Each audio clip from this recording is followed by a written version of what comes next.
who have logged onto the virtual mini-plenary session, there will now be a moment for silent prayer or meditation.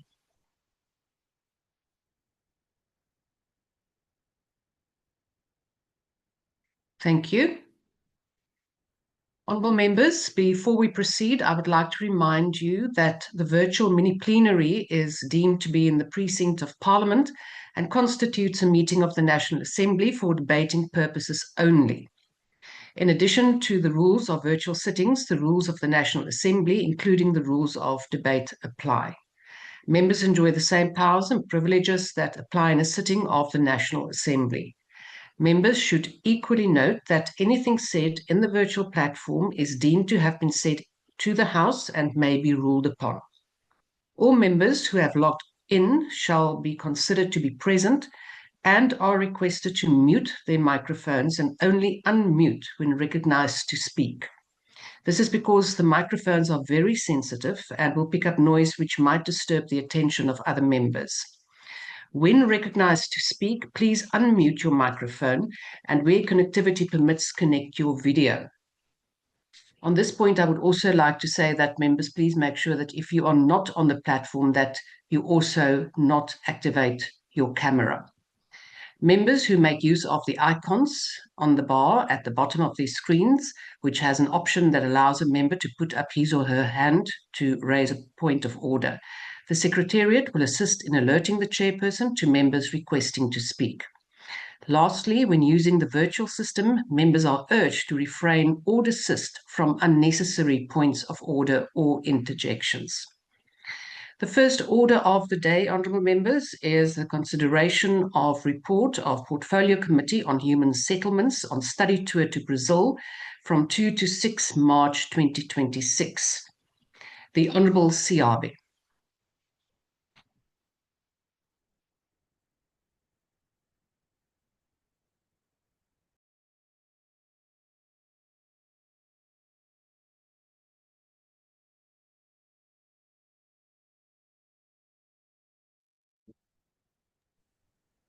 Honourable Siabe, please unmute yourself.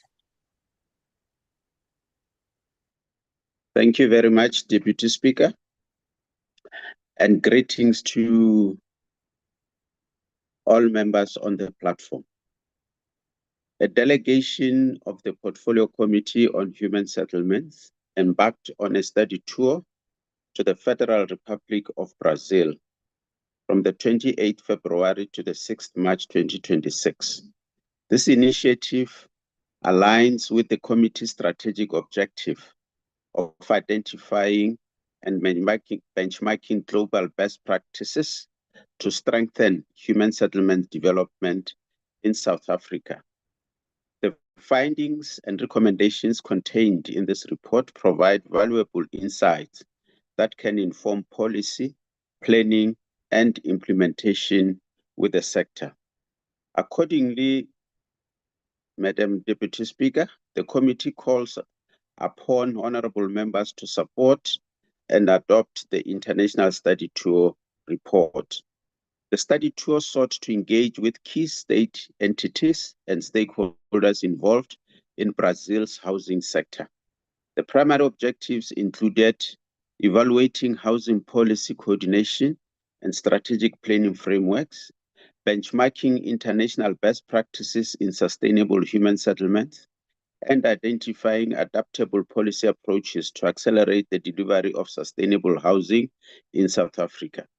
The delegation engaged with government, institutions, international organizations, civil society groups, and community leaders to explore Brazil's approaches to housing delivery, urban development, informal settlement upgrading, and social inclusion. Key partners included the United Nations Office for Project Services, UNOPS, the Ministry of Cities, the City of Sao Paulo Housing Department, Instituto Paulo Freire, G10 Favelas, and the Homeless Workers Movement. The study tour identified key strategies that could strengthen South Africa's human settlement sector with a strong emphasis on integrated spatial planning, security of tenure, community participation, and sustainable urban development. The findings highlighted the importance of adopting people-centered and partnership-driven approaches to address housing backlogs, informal settlements, and broader urban development challenges. Key lessons included the need to accelerate in situ informal settlement upgrading, expand access to affordable housing through diversified financing mechanisms, strengthen institutional capacity and governance, improve project management and procurement systems, and promote greater collaboration between government communities, civil society, and the private sector. The study tour also underscored the value of integrated urban planning that links housing delivery to transport infrastructure, social services, and economic opportunities. The delegation concluded that these approaches could contribute significantly to advancing sustainable, inclusive, and resilient human settlement in South Africa. It is recommended that the lessons and best practices identified during the study tour be considered within the framework of the National Development Plan, the Integrated Urban Development Framework, and other relevant government policies and programs. The Portfolio Committee on Human Settlements wants to thank all the delegates who participated in the study tour and calls on the National Assembly through this mini-plenary to approve this report. I thank you, Deputy Speaker. Thank you, Honourable Siabe. The next speaker is the Honourable Gamede. Thank you very much, Honourable Chairperson. Chairperson, we did not travel to Brazil as tourists. We travel as public servants with that responsibility to the millions of South Africans who wake up every morning without a safe roof over their heads, without a title deed in their name, and without a certainty that tomorrow will look any different from today. Brazil is not a perfect country, neither are we. But what these two nations share goes far deeper than BRICS membership or economic classification. We share a history of colonialism that left deep wounds on our land and our people. We share statutory inequality. We share the weight of a housing crisis that has outlasted too many promises and too many plans. Brazil faces a 6 million unit deficit. South Africa knows that weight intimately. But what moved us was not the size of the problem. It was the courage and creativity with which Brazil has chosen to confront.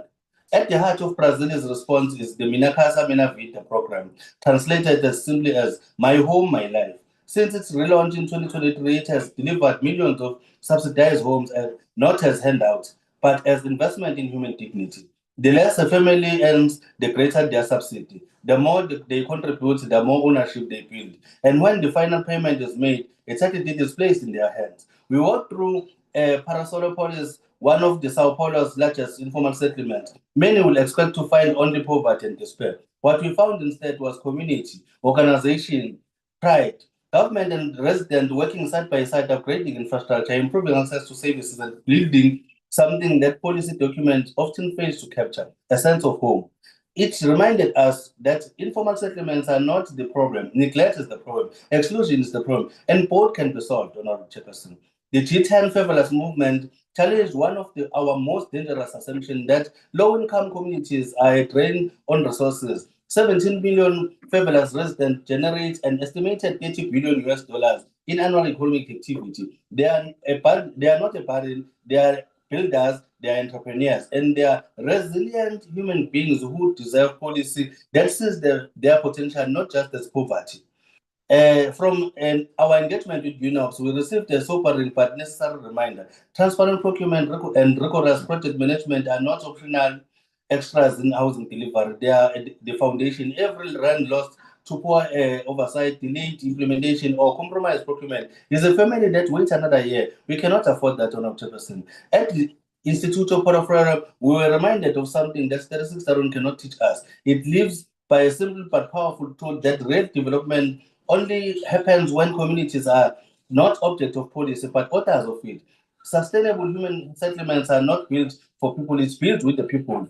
We carry home clarity. Housing is not transaction, it's a transformation. We must move faster on title deed issuance. We must center women and vulnerable households in every program we design.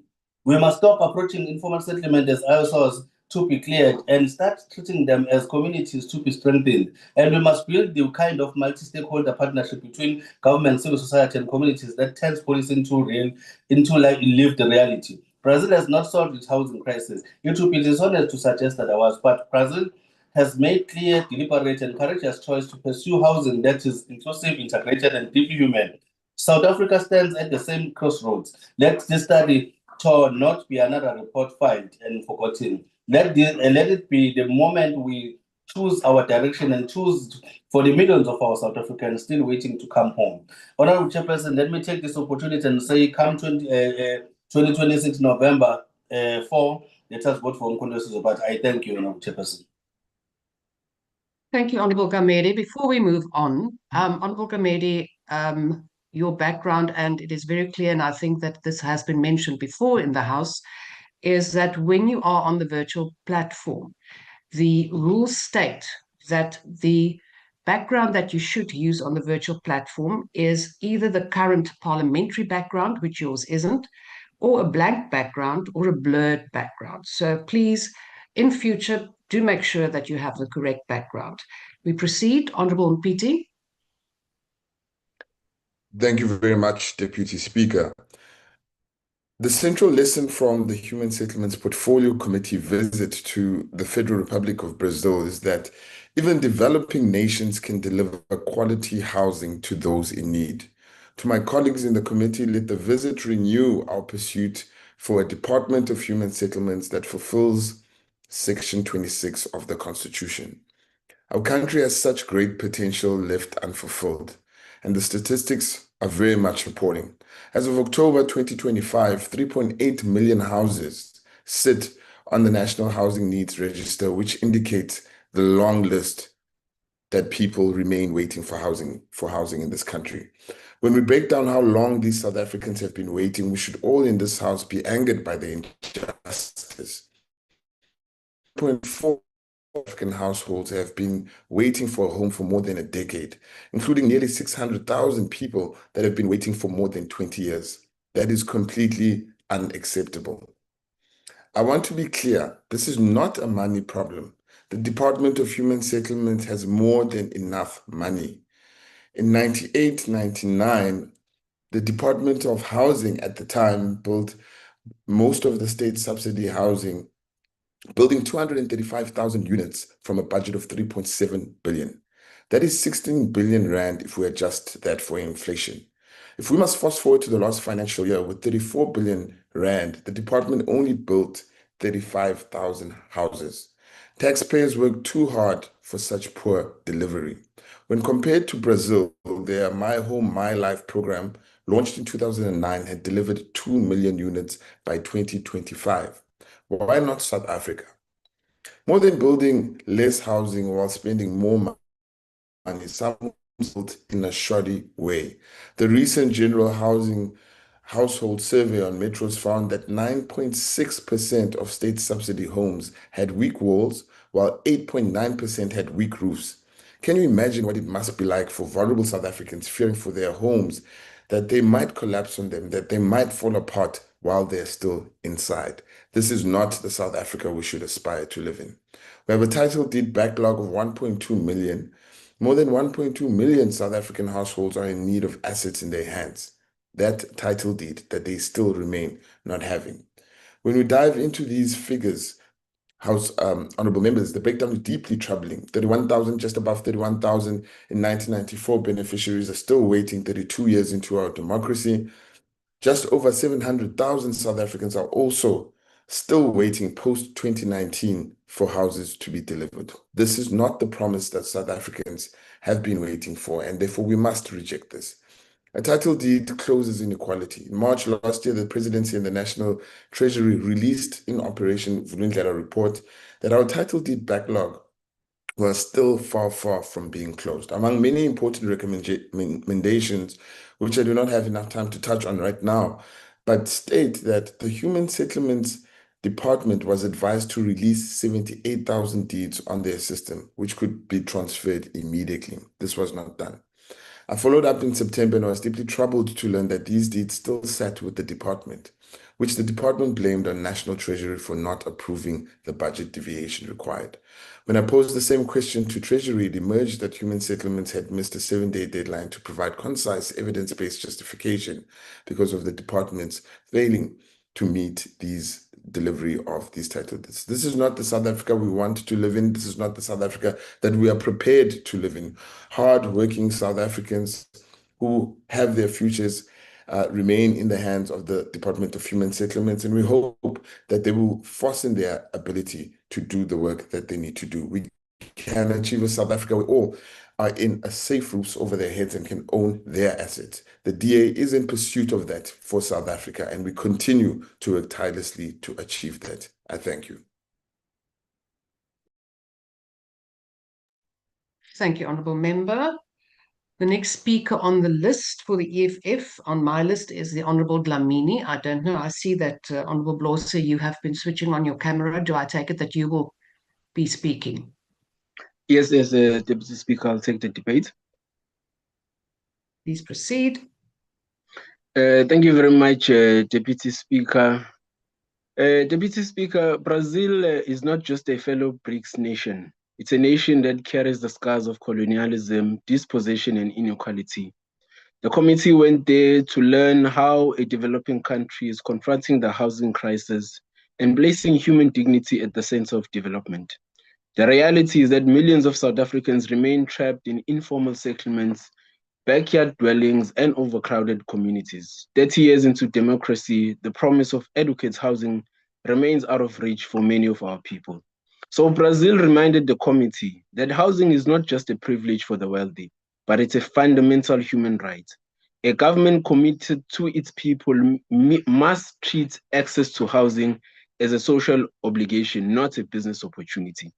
The committee witnessed initiatives where communities are organized, empowered, and directly involved in shaping their living condition. This is a lesson South Africa must embrace, that development cannot happen without the participation of people themselves. The committee was also inspired by how Brazil abandoned and unutilized urban spaces were transformed into homes for working-class families.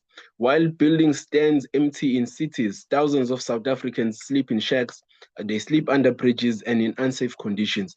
This is a contradiction that cannot continue.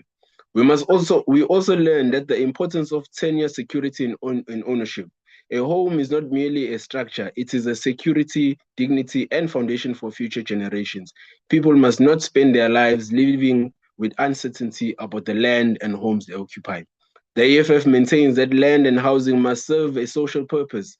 Idle land, abandoned buildings, and properties held purely for speculation must be placed at the disposal of the people through decisive state intervention. The study tour then reinforced the limitations of relying on private developers and market-driven solutions alone. The housing crisis cannot be resolved by profits and tenders. It requires a capable development state, integrated planning, and a deliberate intervention to build for its people. We must move away from housing projects that push the poor to the outskirts of cities, far away from economic opportunities, schools, healthcare facilities, and public transport. Dignity means living where there are opportunities. The AFF therefore calls for accelerated land expropriation for human settlements, the upgrading of informal settlements, the utilization of vacant urban buildings for housing, the expansion of tenure security, and the establishment of a state-led housing program that prioritizes the working class and the poor.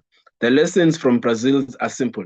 When people are organized and the state is decisive, housing delivery can be transformed. The poor do not need sympathy, they need land, homes, and dignity.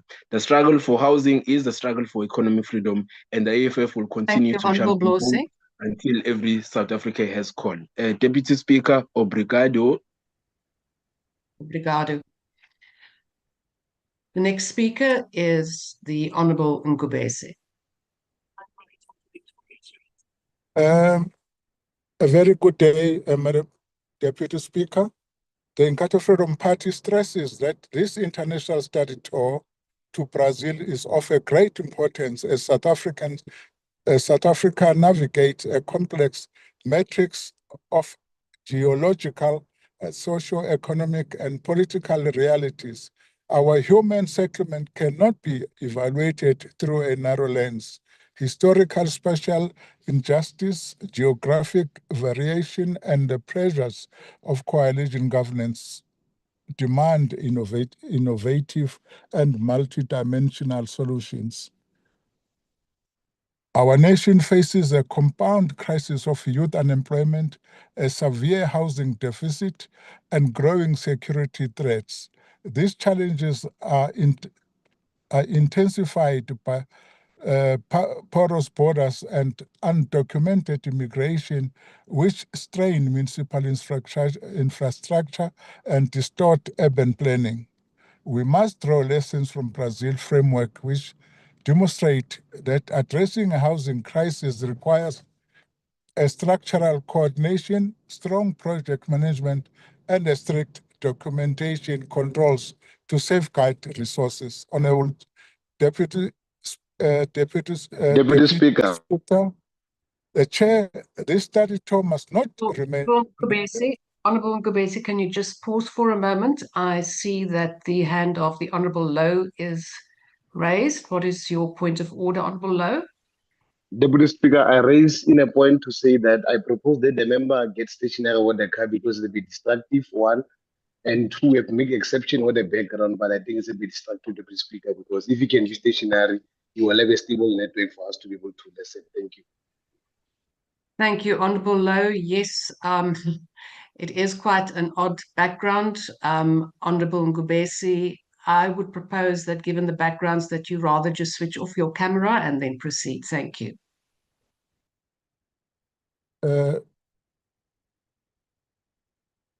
Well received, Madam Deputy Speaker, and thank you to the member who has picked up that imbalances. Okay. Honorable Deputy Speaker, the study tour must not remain a sterile academic exercise. It must translate into decisive action that moves beyond the delivery of isolated structures towards holistic spatial transformation. Secure land tenure, particularly for women, and transparent partnership are essential to turning a vulnerable periphery into a resilient Thank economy. you, Honorable Ngubesi, and with that, your time has expired. Thank you. Honorable Hendricks. Thanks, Deputy Speaker. I'll keep my camera off. My network speed is not that very good. The Patriotic Alliance note the report of the Portfolio Committee on Human Settlement. The study tour to Brazil has shown us a simple truth. Dignity housing at scale is possible when government act with urgency and discipline. Brazil's integrated housing with transport, safety, and economic opportunities, while putting communities at the center. South Africa must listen from this. But at home, especially in the Western Cape, we see a different reality. Security estates has risen, while poor and working class communities remain on waiting lists for decades. Speaker, die Kaap behoort aan al haar mense. Ons kan nie aanhou bou vir 'n bevoorregte paar en ons mense agterlaat nie. We must prioritize our people, fast-track informal settlement upgrading, and build integrated communities that restore dignity. We support this report, but our people cannot live in reports. They need homes. The Patriotic Alliance, ons baie. I thank you, Speaker. The Honorable Letlape. Thank you, Honorable Deputy Speaker. I will take the debate on behalf of Honorable Letlape. My name is Lerato Ngobeni. Deputy Speaker, the Portfolio Committee on Human Settlements undertook a study to Brazil to examine practical solutions to housing challenges that mirror many of our own. Brazil faces a housing backlog of approximately 6 million units, yet it has achieved significant progress through a housing model that combines subsidies, affordable financing, and strong local government involvement. One of the most important lessons from Brazil is that housing is not merely about building houses. Housing delivery is integrated with transport, infrastructure, schools, social amenities, and economic opportunities. Informal settlements are upgraded wherever possible, rather than communities being displaced and relocated. The emphasis is also on title deeds and tenure security, which is particularly significant. Property ownership empowers families, creates wealth, and restores dignity. This aligns strongly with Action SA's commitment to expanding ownership opportunities and unlocking economic value for South Africans. The report also highlights the importance of reducing bureaucratic delays, strengthening accountability, and improving project management. Brazil's experience demonstrates that successful housing policy requires secure property rights, integrated urban planning, efficient implementation, and meaningful community participation, not simply increasing spending. Therefore, we believe that South Africa must move from a one-size-fits-all free housing model towards a mix of government-owned rental housing for those in need and affordable financing options that expand home ownership. Equally important is the proclamation of new townships, the enforcement of municipal bylaws, and ending the normalization of unlawful land invasions disguised as informal housing. It is with those few words, Deputy Speaker, that Action SA supports the adoption of this report. I thank you. Thank you, Honourable Ngobeni. Honourable members, the next person on my list, but there are quite a few parties not present. I'm just going to check quickly. ACDP, UDM, RISE, BOSA, ATM, Al-Jamar, PC, PAC, UAT, good. We don't have speakers for those parties. I will then go to our last speaker, is the Honourable Ditebe.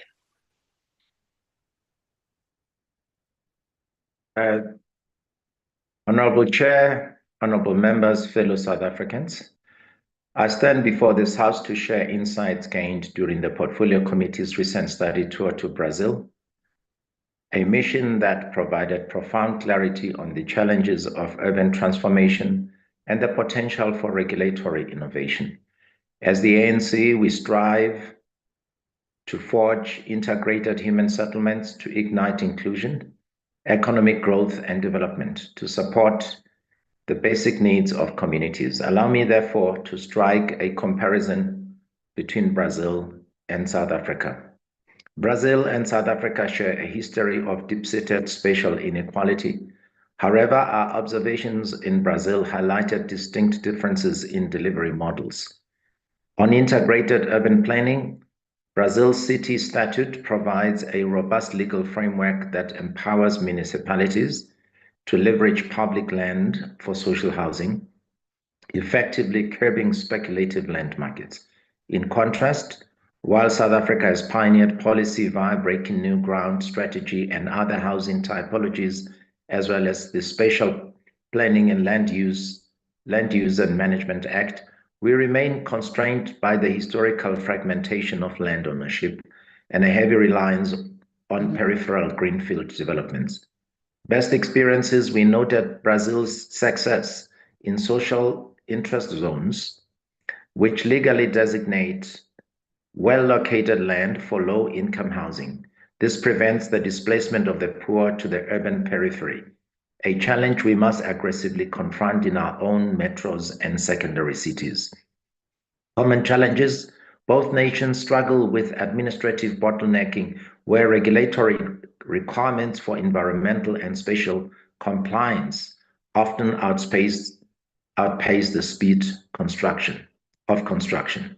The lesson for us is the need to simplify the application of these regulations without diluting the intent of spatial justice and ensure that every initiative of urban planning and development yields social and economic inclusion.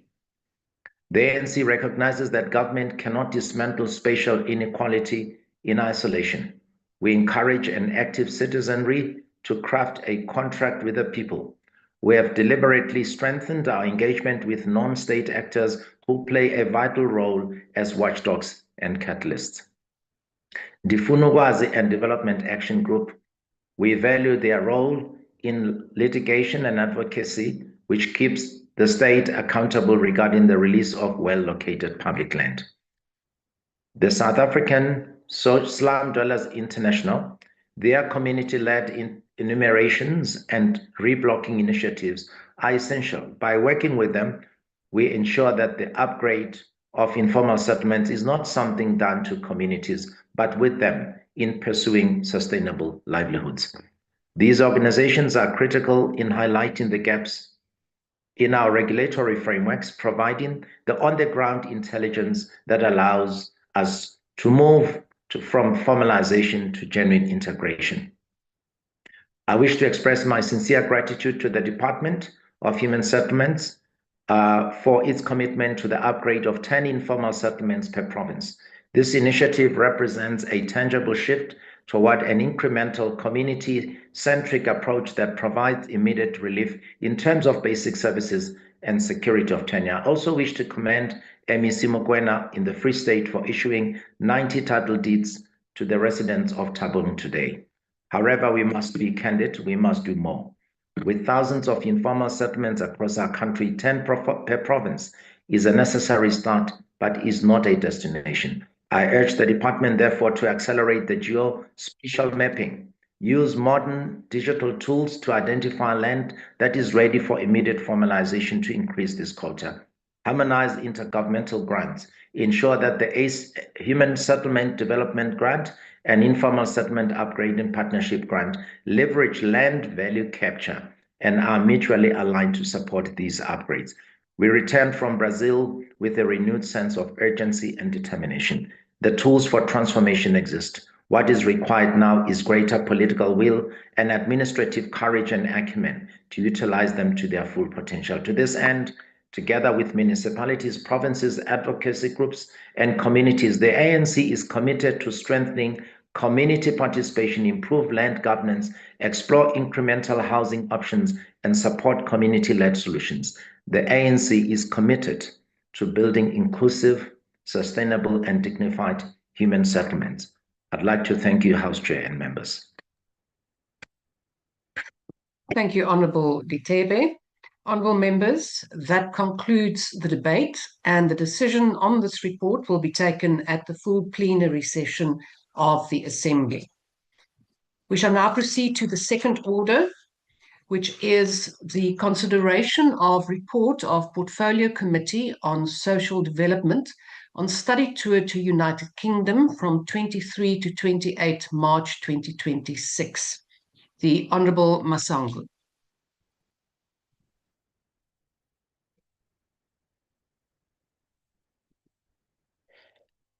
Thank you, Honourable Chairperson.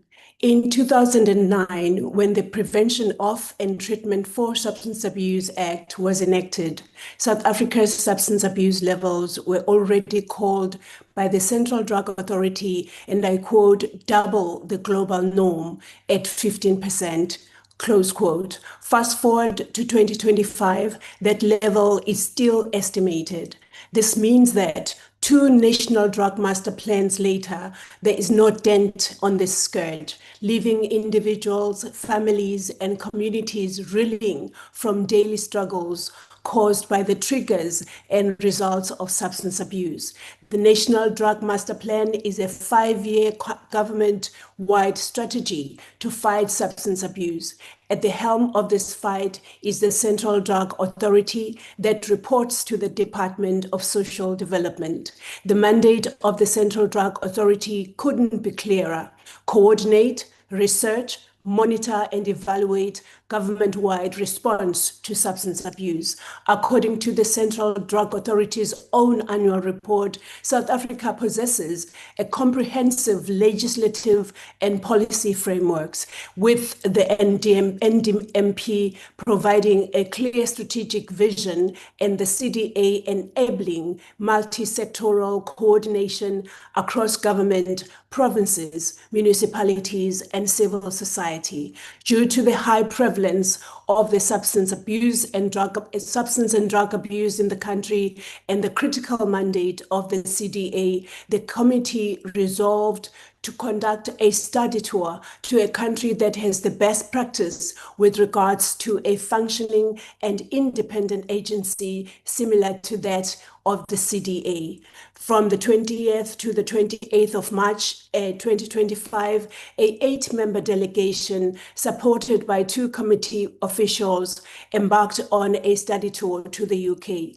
After being warmly welcomed by South Africa's High Commissioner to the UK, His Excellency Mr. J.N. Mamabulo, we had constructive and informative engagements with members of both houses of the UK Parliament, the Department of Justice's oral questions sitting, and most pertinently, the chairperson and team of the Advisory Council on the Misuse of Drugs, the organization which provided us with the comparable parallels with the Central Drug Authority while clarifying what is possible legislatively to provide the most needed space for the Central Drug Authority to function at its optimum. It was during the meetings with the members of the UK Parliament that we became aware of the fierce fight being waged by the UK government against substance abuse in that country.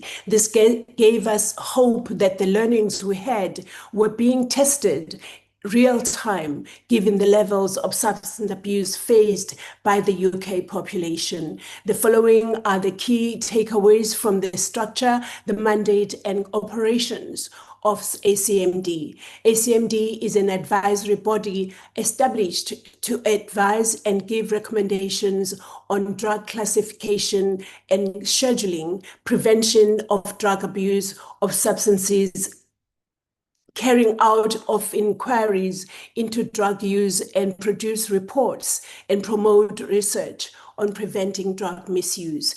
ACMD is governed through the working protocols which emphasize the independent, high-quality scientific advice to guide policy decisions on drug misuse and control. The protocol commits parties to work together to reduce drug-related harm while respecting ACMD's independence.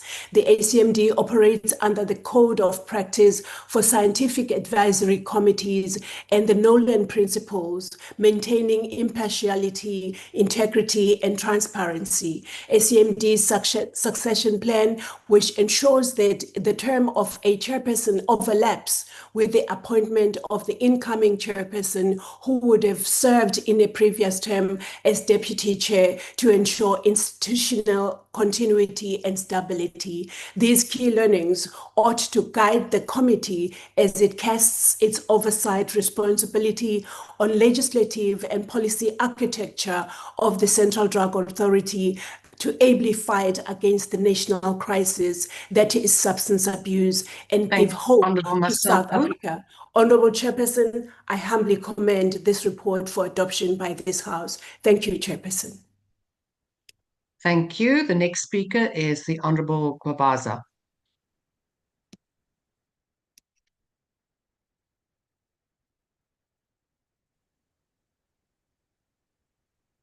Thank you, Chairperson. Chairperson Somlomo Hloniphekile, siyikomiti lakwa Social Development, sibe nethuba lokuvakashela e-United Kingdom ngosuku kusukela ngomhla ka-23 kuya ngomhla ka-28 ngenhloso yokufunda nokuthola ulwazi ngezindlela ezisetshenziswayo yilelo lizwe ukweluleka nokulusa indaba yokusetshenziswa kwezidakamizwa. Somlomo, lolu hambo lusivule amehlo ngesimo esibucayi esibhekene naso lapha eSouth Africa. Izidakamizwa zidicilela phansi imiphakathi yethu, zibhubhisa ikusasa lentsha yethu, futhi zandisa ubhubha nobugebengu emphakathini esiphila kuyona. Namuhla sibona izingane ziyeka ukufunda ezikoleni ngenxa yezidakamizwa. Sibona intsha iphila emgaqweni. Sibona imindeni ihlakazeka. Akugcini lapho, kepha sibona nokuhlukunyezwa abantu besifazane nezingane kanye nezingozi eziningi ezenzeka emgaqweni ngenxa yezidakamizwa. Somlomo, ngesikhathi sise-United Kingdom sibe nethuba lokuhlangana nomkhandlu ekuthiwa i-Advisory Council of Misuse of Drugs. Lo mkhandlu uzimele unikeza uhulumeni iziluleko ezinocwaningo nobuchwepheshe obufakiwe kuzo. Akuveli nje kube iziluleko abazithathela emoyeni noma bezithathela kubantu abangafundile. Okuhlabeke umxhwele ukuthi lo mkhandlu wakhiwe ngongoti futhi nososayensi, abacwaningi kanye nezifundiswa ezakha ezinamakhono ahlukahlukene. Lokhu kwenza lo mkhandlu unikezele iziluleko ezimile, ezithembekile, iziluleko ezibeka phambili imiphakathi. Kuneziluleko ezithandwa uhulumeni njenganalapha eSouth Africa. Uma siqhathanisa lo mnyango owakulelizwe nomnyango wethu ekuthiwa i-Central Drug Authority, kuyabonakala ukuthi lo mnyango wethu usalele emumva kakhulu, futhi lo mnyango wethu uyakhombisa ukuthi awunalo uhlelo olumile ozokwazi ukuthi lesi sihlava ekuthiwa izidakamizwa sibuqeda kanjani. Kubalulekile-ke njengabantu base-South Africa ukuthi sikubuke lokhu, ngoba uma siya e-UK sibonile ukuthi izinto zenziwa kanjani yilo mnyango lo wase-UK. Uma sesifike eSouth Africa, lapha eSouth Africa kuyabonakala ukuthi ngeke size sikwazi ukulwisana nezidakamizwa ngenxa yokuthi umnyango wethu umnyango waka social development iwona preside over le Central Drug Authority, and yenza ukuthi i-Central Drug Authority ingakwazi isebenze ithathe izinqumo, ikwazi ukwenza ama-research akwahawawo qobo. So kubalulekile ukuthi sifundeke ngesikufundile laphayana. Inkinga enkulu esibhekene nayo ukuthi sifunde njenganekomiti. Uma sifunde njengekomiti, thina sizokwazi njengekomiti, kodwa i-department izokwazi yini lokhu? Noma i-department mesiyinikeza lokuthi nakho esikufundile, nansi indlela ekufanele nimise ngayo lo mkhandlu wenu in relation to i-department. Lokho okuzokwenza ukuthi ukwazi ukusebenza. Thank you, Honourable Member. Your time has expired. Thank you, Chairperson. Thank you. Vote MK on the 4th of November. Thank you. The next speaker on my list is the Honourable Clerk, but it looks like the Honourable Sharif is ready to go. Yes, thank you very much, Deputy Speaker. The report we are expected to adopt today coincides with the department's tardiness in handling the basics as far as fighting the crisis of substance abuse in this country. The Committee on Social Development went on a tour with a view to exercise its mandate at a legislative and policy level to support the department in overseeing the work of the Central Drug Authority. As we speak, the board of the CDA's term ended in March, and the referral to the portfolio and select committees of Parliament was done 4 months before the lapsing of the term of the board. The attitude being demonstrated by the Department of Social Development towards the fight against substance abuse is deeply concerning and does not inspire hope that the declaration of substance abuse by the President as a national crisis, as it is that of we will get to it as soon as we can. That, House Chair, is a serious problem, coming from a lead department in the implementation of the National Drug Master Plan. No board means no coordination, planning, overseeing, monitoring and evaluation of government-wide fight against substance abuse in South Africa. The learnings of the committee from the UK as outlined in the report we are asked to adopt today means nothing if the department to whom the Central Drug Authority report does not take its mandate seriously, which effectively means it does not take the many South Africans, young and old, who are trapped in substance abuse seriously. Deputy Speaker, we all know that lack of stability leads to lack of coherent programs, implementation, and the Department of Social Development is leading in lack of stability. As the DA, we note the report, but we are concerned by the instability in the leadership of the department at a time when the rest of government should be galvanized by giving direction, accountability, and clarity on the government's programs to fight against drug and substance abuse. South Africa is amongst the worst affected countries by substance abuse, and while other departments carry responsibilities to implement the National Drug Master Plan, it is critical for the Central Drug Authority to have requisite legislative clarity, mandate-aligned resources, and policy teeth to bite when government accountability is waning to fight against substance abuse. The fight against this crisis will be as strong as the weakest partner in the fight, and that partner seems to be the leading Department of Social Development. We trust that the learnings from the Britain's Advisory Council on the misuse of drugs will guide the department going forward, as South Africa cannot keep applying the same legislative and policy mandate in a country where approximately 4% use illicit drugs. As the DA, we call on the whole of society approach against substance abuse. We believe that all sectors of society have a role to play in the fight against both the cause and the effects of substance abuse.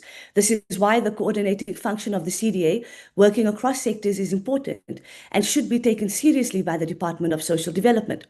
This whole of society approach has proven to mount a formidable fight against targeted gang and drug task teams equipped with drones and K9 units in the DA-governed city of Cape Town.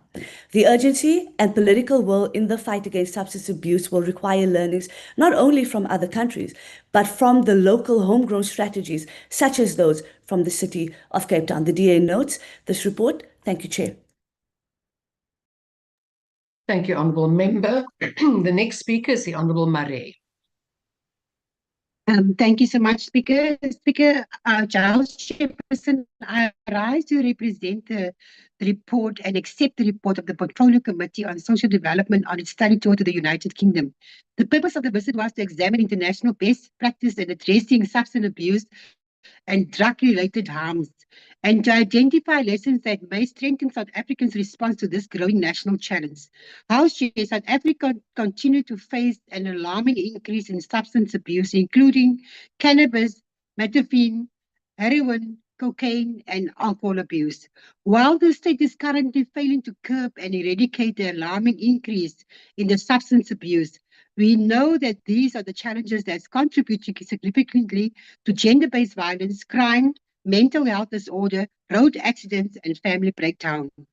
One of the most important findings of the study tour was the United Kingdom's shift from the purely punitive approach towards a non-holistic and restorative response. Rather than focusing solely on arrest and incarceration, the UK increase combines law enforcement with prevention, treatment, rehabilitation, education, employment support, and community-based intervention.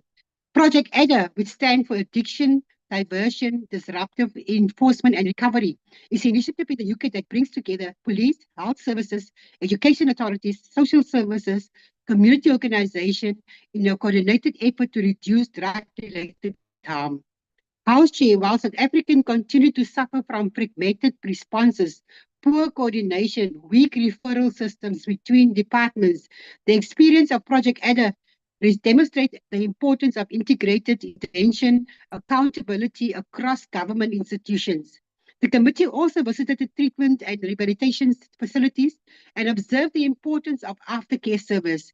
They reinforced the importance of needing to strengthen South African treatment and aftercare systems. After significant aspect and study tours was engaged with the Advisory Council on the Misuse of Drugs, known as ACMD. The ACMD serves as independent statutory advisory body that provides government with evidence-based recommendations on substance abuse policy, drug classification, prevention, and treatment.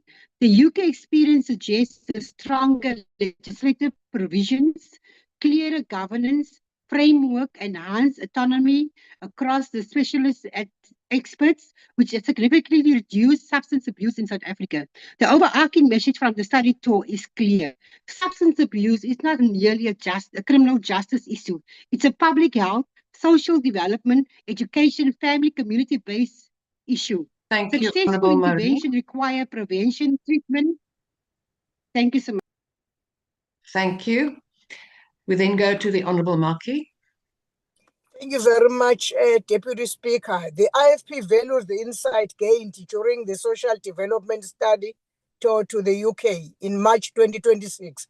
We particularly appreciate the report's focus on community-based treatment plans to fight substance abuse.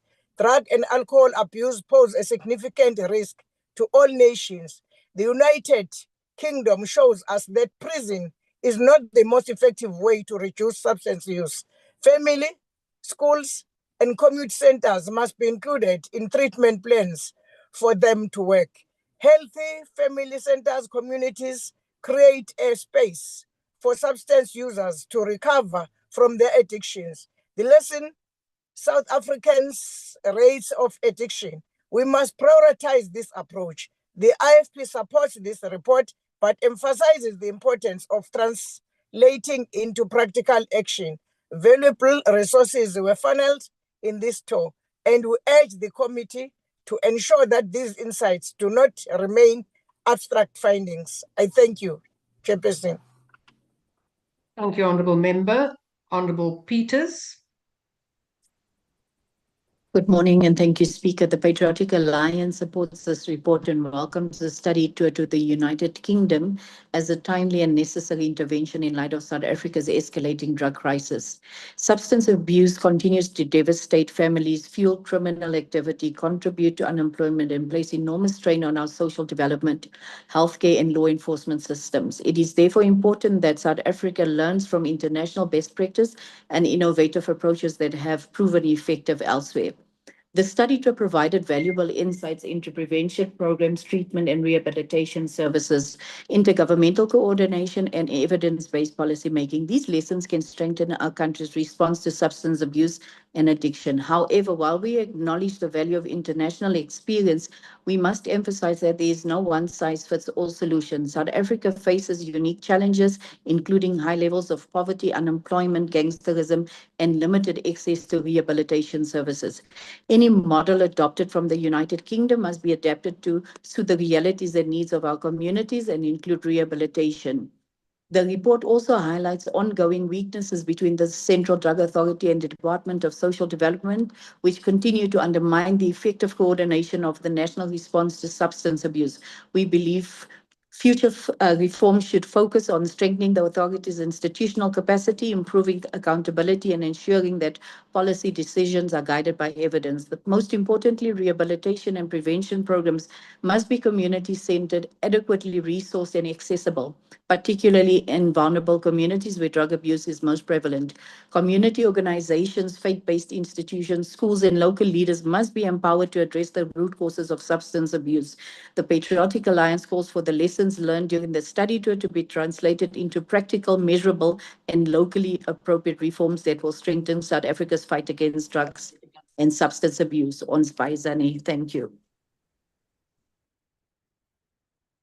Honourable Member, you have now just activated your microphone without being recognised. That is not acceptable. We now go to the next speaker on my list. I don't have a speaker for Action SA, but I do see that there are members for Action SA on the platform. Is there a speaker for Action SA? Yes, thank you, Speaker. So. Yes. Yes, Honourable James, please proceed. Yes, I'm here. Honourable Speaker, we all know the truth about the Central Drug Authority. We all know that it is not independent, it is chronically underfunded, dysfunctional, and increasingly unfit for purpose, not at their own fault. We also know that this is routinely undermined by government itself. Many provinces and municipalities have failed to establish the local drug action committees, and many departments have failed to establish mini-drug master plans. Those that do exist are unfunded and left to gather dust. I honestly struggle to understand why Parliament needed to travel 13,000 kilometers to the United Kingdom on a study tour to discover what is already painfully obvious to anyone working in our communities. Activists, social workers, law enforcement officers, and ordinary residents have been highlighting these failures and challenges for decades on end. The people paying the price are not sitting in London. They are the residents of Manenberg, Bishop Blavis, Mitchell's Plain, communities devastated by addiction, wrecked by gang violence, and engulfed by substance abuse. These are communities less than 25 kilometers from Parliament.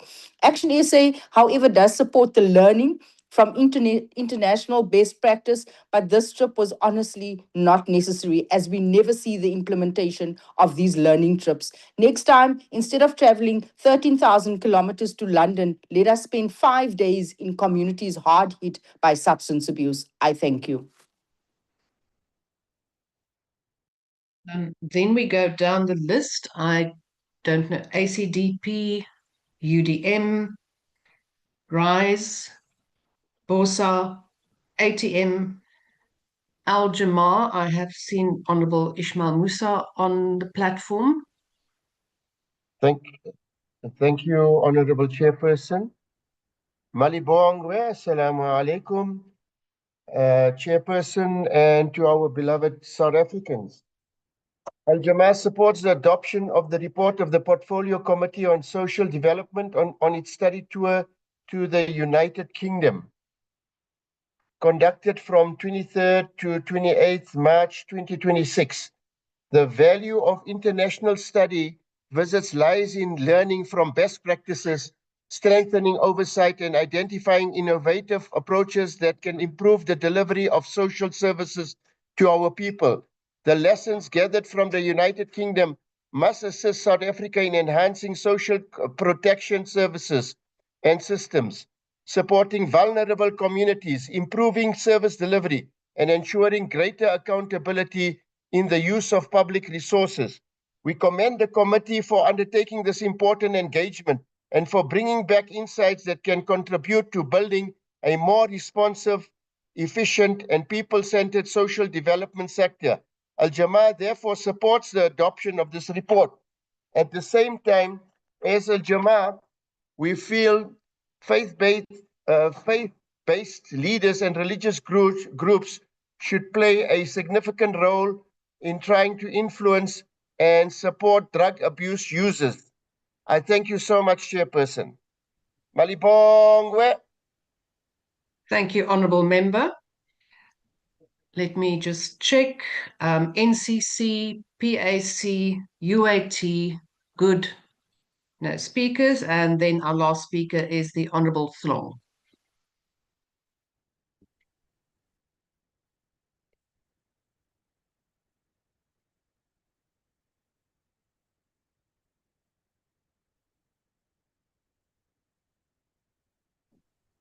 Here's the Honourable Member. Deputy Speaker. Thank you. Please proceed. It's Honourable Sokanyile who will stand Honourable in the Sokanyile, place. okay, please proceed. Thank you, Deputy Speaker. It's Honourable Tong. Honourable Yellow. Honourable Speaker. Yes. Who's going to speak on behalf of the ANC? Yes, I will speak on behalf of the ANC. Good. Please proceed. Thank you, Honourable Deputy Speaker. Honourable Deputy Speaker, honourable members, the African National Congress rises in equivocal support of the adoption of the Parliamentary Study Tour report on the visit to the United Kingdom in March 2026. Before we reflect on what was observed during the study tour, we must first locate ourselves politically and historically. The ANC is a movement forged in struggle. We are the product of generation who resisted colonial conquest, racial oppression, economic exploitation, and imperial domination. We therefore approach engagement with the former colonial powers without illusion and without historical amnesia. We are acutely aware that much of the wealth, influence, institutional development accumulated in countries such as the United Kingdom was built in part through systems that dispossessed, exploited, and impoverished millions across Africa and the global South. For that reason, let there be no misunderstanding. The ANC's support for this report must never be interpreted as endorsement of colonialism, imperial nostalgia, or the unequal global order that countries to reproduce privilege for some while consigning others to poverty and underdevelopment. We did not travel abroad to marvel at the empire. We took part in this study tour because every serious legislature has a duty to learn, to evaluate, to extract lessons wherever useful lessons may be found. Honourable members, the study tour examined how the United Kingdom addresses substance and drug abuse through a web of institutions that combine parliamentary oversight, independent scientific advice, intersectoral partnership, and a shift away from a purely punitive mindset. We engage with the Health and Social Care Committee, the Home Affairs Committee, the House of Lords Justice and Home Affairs Select Committee, the Advisory Council on the Misuse of Drugs, law enforcement leaders, and treatment facilities. We observed committees that use regular hearings, strong research support, and detailed reports to challenge executive authority and to shape public policy. Their practice of issuing evidence-based reports requiring formal government responses and tracking recommendations offers concrete ideas for own committees' oversight, closing the gap between what Parliament recommends and what executive actually does. That is the kind of practical procedural muscle our oversight needs. Our delegation also studied the design of the Advisory Council on the Misuse of Drugs, an independent multidisciplinary advisory body with clear governance protocols and transparent reporting. Its independence, its scientific grounding, and its structured relationship with the executive provides important lessons for how we might reconfigure our own central drug authority so that it is not treated as a junior desk inside a department, but as a serious national advisory body with the authority and capacity to influence policy. We further noted the United Kingdom's gradual shift from a lock them up and forget them approach to a more holistic restorative response, including programs such as a Project ADA and integrated referral systems that link police, health and social development, and local communities. While their context is not ours, the idea of whole of society response, prevention, treatment, rehabilitation, family preservation, aftercare speaks directly to the ANC's own commitment to tackle drugs as a public health and developmental crisis.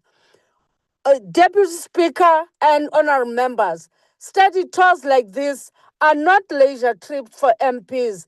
They are instruments of political learning, benchmarking, and hard-nosed knowledge exchange.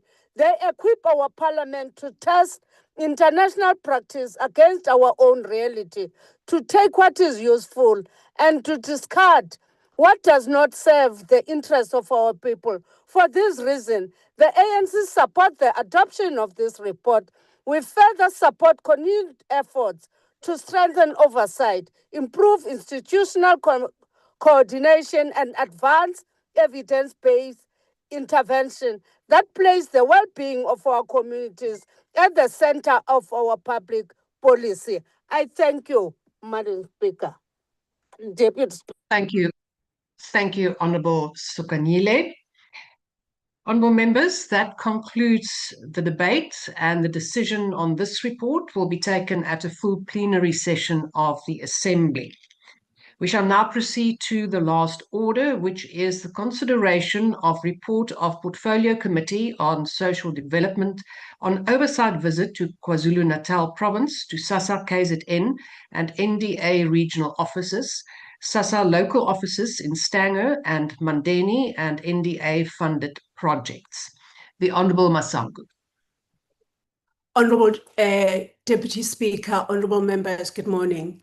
I am pleased to introduce the Portfolio Committee's report on its oversight visits to the South African Social Security Agency and the National Development Agency in KwaZulu-Natal. The oversight visit was undertaken as part of Parliament's Oversight Priority Plan, which identifies infrastructure development, including information and communication technology, as a key area of oversight. The committee undertook the visit to KwaZulu-Natal in October 2025 with a particular focus on assessing SASSA's modernization program and the capacity of both SASSA and the National Development Agency to fulfill their mandate effectively. During the visit, the committee received briefings from the provincial offices of SASSA and the NDA, visited SASSA's local offices in Stanger and Mandeni, engaged with beneficiaries and community stakeholders, and conducted a site visit to the NDA-funded Alekaya Shining Star Cooperative. The committee observed encouraging progress in the implementation of SASSA's modernization agenda. Local offices visited had the necessary information technology infrastructure to support income verification, biometric registration, and other digital processes. The expansion of self-service facility, queue management systems, and improved connectivity demonstrates a commitment to improving service delivery. However, the oversight also highlighted several challenges that continue to undermine efficiency and access to services. The committee found that SASSA continues to rely on multiple systems operating across different platforms, creating operational complexity. Frequent network failures, connectivity challenges, and system downtime disrupt service delivery. The committee was further concerned that SASSA does not own office accommodation in KwaZulu-Natal and remains heavily reliant on leased facilities. In some instances, offices continue to operate from temporary prefabricated structures. These conditions raise important questions about the long-term sustainability of service delivery and infrastructure planning. With regard to the National Development Agency, the committee found that the agency continues to play an important role in supporting community-based enterprises and development initiatives. However, severe staff shortages and limited budget allocations constrain its ability to expand its impact and effectively support communities across the province. The committee concluded that many of the challenges facing both entities are not the result of lack of commitment or policy direction. Rather, they stem from insufficient infrastructure, resource constraints, and limited institutional capacity. The oversight visit enforced the view that modernization strategies can only only succeed if they are supported by reliable infrastructure, adequate funding, and effective human resources. It also highlighted the need for stronger collaboration across government and with development partners to maximize available resources. Importantly, the committee noted that social assistance should not only provide relief to vulnerable households, but also should create pathways toward economic participation and self-reliance for those beneficiaries who are able to participate in development opportunities. Accordingly, the committee recommended that the department and its entities strengthen intergovernmental partnerships. Honorable Deputy Speaker, the oversight visit demonstrated both progress that has been made and the challenges that remain. It also highlighted what is possible when institutions are adequately resourced and supported to fulfill their mandates. I therefore highly recommend the committee's report, to this House for adoption. I thank you, Honorable Deputy Speaker. Thank you, Honorable Masangu. The next speaker is the Honorable Mtsweni.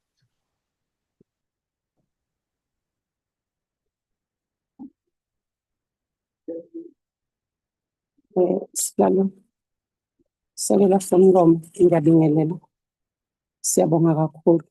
Silalo hloniphekayo ohambeni esilithathile onyakeni ophelile ngenyanga kaMfumfu ukuyobuka umsebenzi wedepartment ngaphandle ebantwini. Zikhona izinto eziyinkinga esahlangana nazo.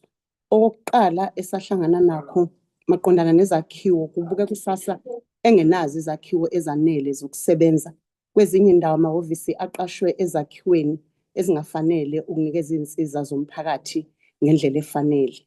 Nanamuhla emandeni abantu basathola izinsiza ngaphansi kwamatende nangaphansi kwama-container. Uma sibheka udaba lukaSASSA ekuhambeni kwethu, umphakathi esahlangana nawo emandeni, abantu bakhala ngayo lento yokuvalwa kwey'khungo zokuholela okwagcina kwaholela ekuhambeni amabanga amade beyocosha labo peni ababacoshayo. Kanti abanye phakathi kwabo baphila nokukhubazeka. Kunzima ngempela ukuthi bahambe lawo mabanga abazithola bephoqekile ukuwahamba.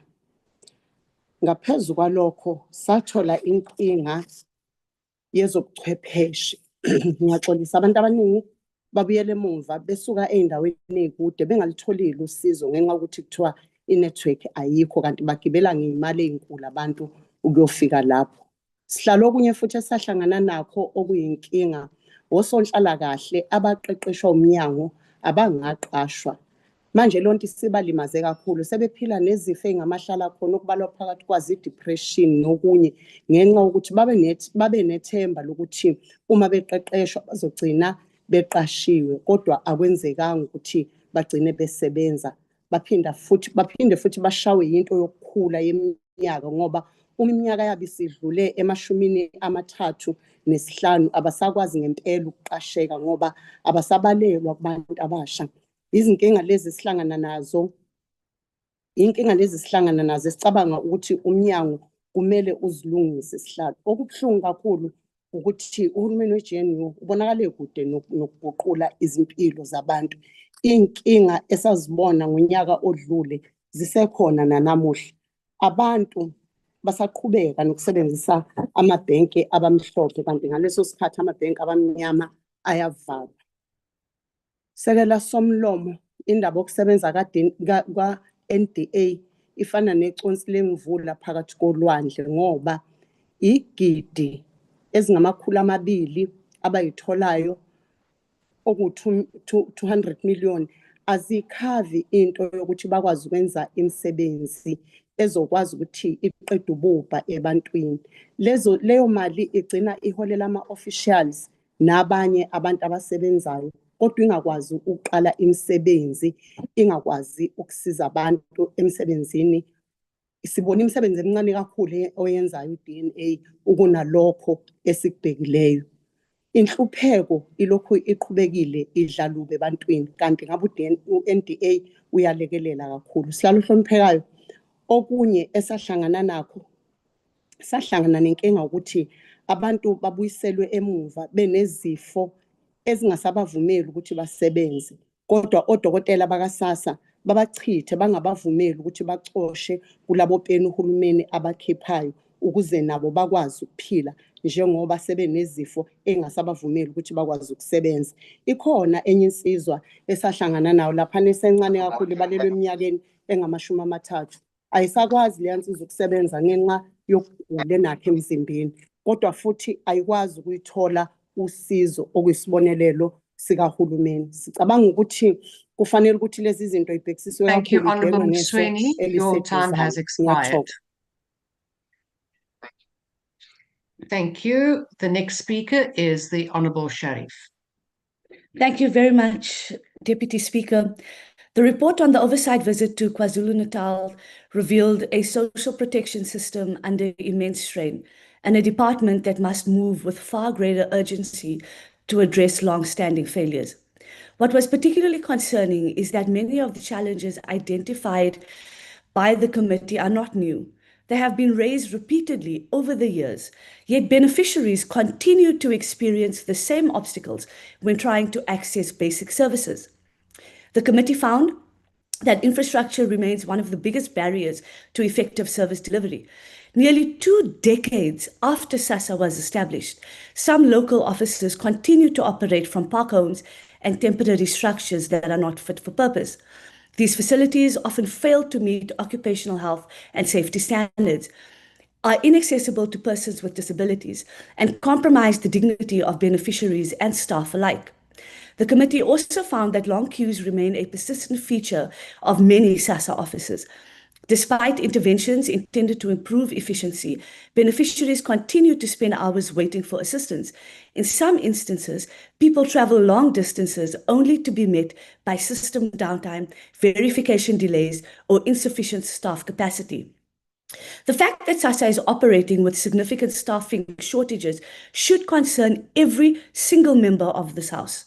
When an institution responsible for supporting millions of vulnerable South Africans lacks the human resources required to fulfill its mandate, service delivery inevitably suffers.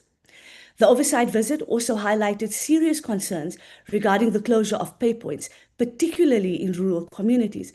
While alternative payment mechanisms have been introduced, the reality is that many beneficiaries now have to travel further, spend more money on transport, and face greater difficulty accessing their grants than ever before. For elderly beneficiaries, persons with disabilities, and those living in remote areas, this is not merely an inconvenience. It is a barrier to accessing a constitutional entitlement. The committee further identified challenges related to grant reviews, biometric verification processes, and grant suspensions. While safeguarding the integrity of the social grant system is essential, the department must ensure that anti-fraud measures do not unintentionally exclude legitimate beneficiaries from receiving support. Particularly troubling were concerns relating to undocumented children, child malnutrition, and barriers preventing vulnerable individuals from accessing social assistance. In a province facing high levels of poverty and unemployment, these challenges require urgent intervention. The committee recommendations are clear and must be implemented. This includes improving infrastructure through greater collaboration with public works, accelerating rollout of queue management systems, addressing system downtime, strengthening community outreach and communication, improving access in rural areas, and reviewing aspects of the disability grant framework that may unfairly exclude vulnerable applicants. Honourable members, oversight only has value if it results in change and improve the lives of the most vulnerable in South Africa. The findings from KwaZulu-Natal make one thing clear. Too many beneficiaries are still struggling to access services that should be reliable, accessible, and dignified. The department and SASSA must now demonstrate that they have heard these concerns and that they are prepared to act on them. The DA will continue to hold SASSA and the department's feet to the fire, exercise oversight, and ensure that systems meant to protect the most vulnerable works. Honourable members, a social grant may be paid in rand and cents, but for millions of South Africans, it represents something far greater: dignity, security, and hope. We cannot claim to serve the vulnerable if we make them fight for all three. I thank you. Thank you, Honourable Member. Honourable Mare. Thank you, Chairperson. It's Honorable Tafeni, also Tati question Kamaray. Thank you. Deputy Speaker, I rise to present the purpose of focus of the Portfolio Committee on Social Development Oversight visit to KwaZulu-Natal. This oversight visit forms part of Parliament's oversight plan, which identifies infrastructure development and information and communication technology as key areas requiring enhanced oversight. As the committee responsible for oversight of the Department of Social Development and its entities, we have a duty to monitor the implementation of programs that directly affect the lives of millions of South Africans. A key focus of this oversight visit is the work of the South African Social Security Agents, or SASSA, particularly the implementation of its modernization plan for the period 2025 to 2030. This plan seeks to improve the administration of social grants through digitization, including online grant application, biometric registration and verification of beneficiaries, income verification, migration from paper-based system to digital platforms, improved queue management system, and strengthened cyber security measures. The committee has also prioritized oversight of this recently introduced biometric and income verification process that commenced in September 2025. The processes are intended to strengthen the integrity of social assistance system, improve accountability, and ensure that grants reach eligible beneficiaries. Through this visit, the committee sought first-hand evidence of how these systems are functioning at local level and how they are impacting beneficiaries. And the oversight visit is particularly important in light of significant changes in the social grant payments system following the closure of post office over-the-counter services and cash payment and cash pay points. While these changes were implemented for reasons of efficiency, safety, and cost effectiveness, concern have been raised about the impact on beneficiaries, especially older persons and people living in rural communities who may now have a travel long distance to access their grants. The committee will therefore engage directly with the beneficiaries, community representatives, and civic society organizations to better understand their experiences. Particularly, attention will be given to issues of accessibility, service delivery, safety and security, and the dignity of beneficiaries when accessing services. The community will also access the capacity of local SASSA offices, including staffing levels, infrastructure Thank you, accessibility. Honourable Tafeni. Your time has expired. Thank you.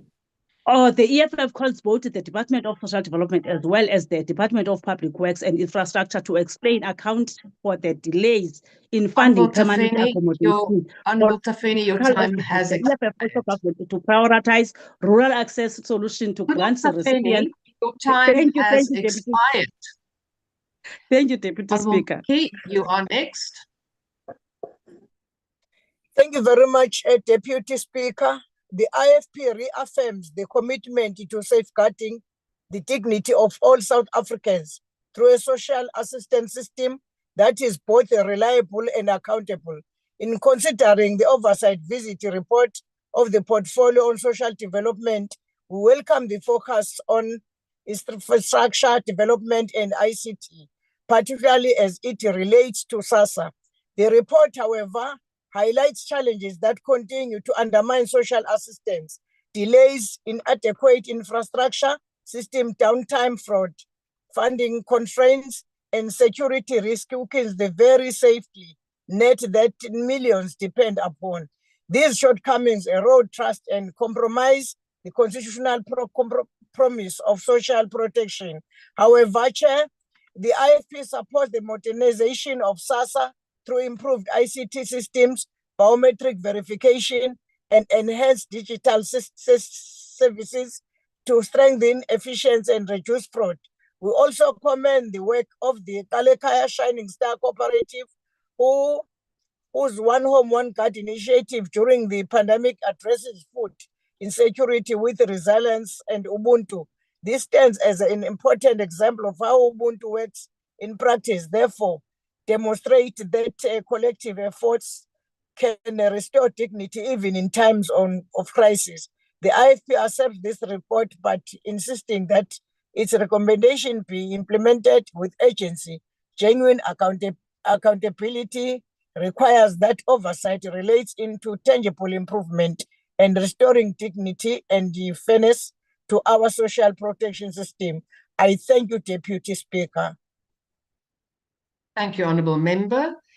And we now go over to the Honourable Peters. Thank you, Deputy Chair. We, the Patriotic Alliance, support this report and welcome the efforts undertaken to modernize and strengthen the administration of social assistance in South Africa. The implementation of biometric verification and the digitization of beneficiary files represent important steps towards improving the integrity of social grant systems, reducing fraud, and ensuring that grants reach the intended beneficiaries. Likewise, the rollout of the queue management system in SASSA offices is a positive development that has the potential to improve experiences of beneficiaries and reduce waiting times at service points across the country. However, staffing shortages is a major concern, with the communities of Reichenbach and Ramaphosa with a combined population of approximately 70,000 people. Residents are being served by only one administrator using a single computer on a daily basis. The Patriotic Alliance is also deeply concerned by ongoing office accommodation challenges, the reliance on rented and shared facilities, procurement delays, and the continued use of park homes in several locations are not sustainable solutions for an institution responsible for serving millions of vulnerable South Africans.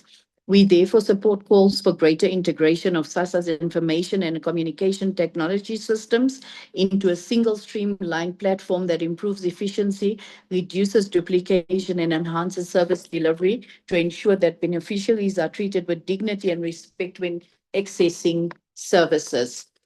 The Patriotic Alliance believes that social development institutions must be efficient, compassionate, and responsive to the needs of the people they serve. We therefore support this report and urge the department and its entities to address the identified shortcomings with urgency to ensure that no vulnerable South African is left behind. Thank you. Thank you, Honourable Peters. The next speaker is the Honourable James. Honourable Speaker, a fish rots from its head. We can conduct as much oversight over SASSA as we like. We can write report after report and make recommendation after recommendation. But when the leadership responsible for the Department of Social Development is engulfed in scandal after scandal, meaningful progress in improving the administration of social grants will remain impossible.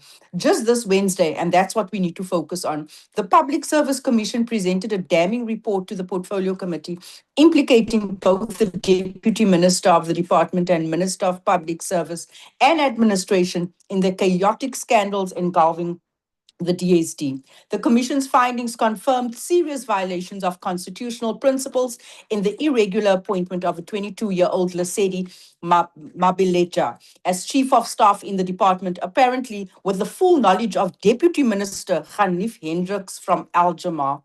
Equally concerning are the findings relating to appointment of former Director General Peter Netshipale. Evidence suggests that senior officials across multiple departments may have colluded to circumvent a cabinet decision authorizing only a year contract, resulting instead in an unlawful 5-year appointment. The alleged involvement of the Minister of Public Service and Administration, Nkosi Mzambo Buthelezi from IFP, who was reportedly aware of the cabinet-approved limitations while publicly denying such knowledge, raises serious concerns about a coordinated effort to undermine cabinet decisions, legislation, and constitutional principles.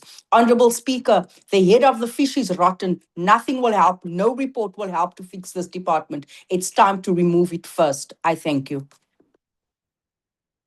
Thank you. The next speaker I have on my list is the Honourable Kwankwa, but I don't see him on the platform. We will then move on. And let's see, Honorable Ismail Musa, are you going to speak? Thank you. Yes, Honorable House Chairperson, honorable members, and beloved fellow family South Africans. Al-Jamaa supports the adoption of the report of this particular Portfolio Committee on Social Development. The oversight visit provided Parliament with an important opportunity to assess the effectiveness of social assistance programs and community development initiatives on the ground. Such oversight is essential to ensure that public funds are used efficiently and that services reach the most vulnerable members of our society. We welcome the committee's efforts to identify challenges, monitor implementation, and make recommendations aimed at improving service delivery, accountability, and support for communities dependent on social grants and development programs. As we continue to confront poverty, unemployment, and inequality, strong oversight remains critical to ensuring that no South African is left behind. Effective oversight, accountable governance, dignified lives for all. Al-Jamaa believes when oversight works, the people win. Accountability in action, dignity for every citizen, protecting every grant, empowering every community from Parliament to the people, oversight that delivers, no waste, no neglect, no one left behind. Strong oversight today, stronger communities tomorrow. Every rand accounted for, every citizen valued. Social justice demands accountability. Accountability delivers results, turning oversight into opportunity and opportunity into hope, serving the vulnerable, strengthening our beloved nation. Effective oversight, and Al-Jamaa therefore supports the adoption of this report. This report was a highly impressive one. We thank you. Malibongwe. Thank you, Honourable Member. The last speaker in this debate is the Honourable Ramaila. Honourable Deputy Speaker, it's Honourable Sokanyele who will represent the African National Congress. Thank you, Honourable Sokanyela. Please proceed. Honourable members, DSD frontline workers, beneficiaries of grants, citizens of South Africa.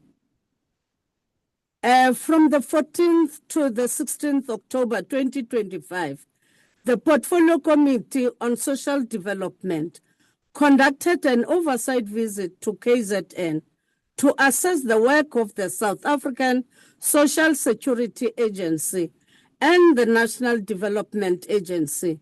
The committee engaged with the SASSA Regional Office, visited local offices in Stenga and Mandeni, consulted with grant beneficiaries and stakeholders, and undertook a site visit to NDA-funded community project.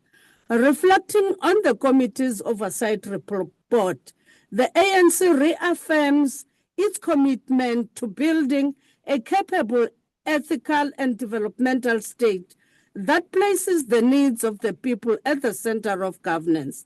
The Constitution compels us to progressively realize socio-economic rights and to ensure that public institutions serve communities with dignity, efficiency, accountability.